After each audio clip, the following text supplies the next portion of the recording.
Penser le graffiti comme une œuvre d'art. C'est l'objectif de la nouvelle exposition à l'Arsenal à Metz. Avant d'envisager de recouvrir un mur ou une rame de train, les artistes pensent, travaillent et dessinent sur le papier. Et puis là, j'avais fait un graphe aussi, une esquisse de graphe en fait, que j'ai jamais fait d'ailleurs en réalité. Ces croquis, ce sont des sketchs, les esquisses en anglais, des travaux préparatoires révélés pour la première fois au public. Ils démontrent que l'improvisation n'a pas sa place dans le graffiti. Je pense qu'il était temps, il y a cette urgence de présenter le sketch, de présenter les travaux d'atelier des graffiti artistes et de montrer comment une fresque sur mur demande des heures, des mois, des années de travail pour arriver à un style, pour arriver à une originalité, à une technique.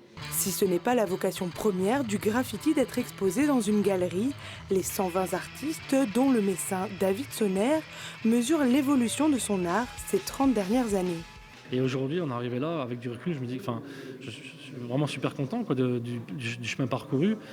Mais c'est vrai que quand j'ai commencé à faire du graffiti en 90, je ne m'imaginais pas du tout là aujourd'hui. Non. Ça, c'est juste impensable en fait.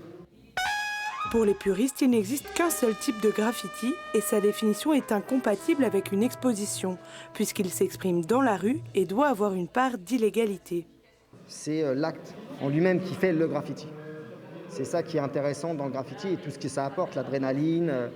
Quand on fait un mur, on n'a pas la même sensation que quand on fait un métro, par exemple, parce qu'on n'a pas les mêmes risques.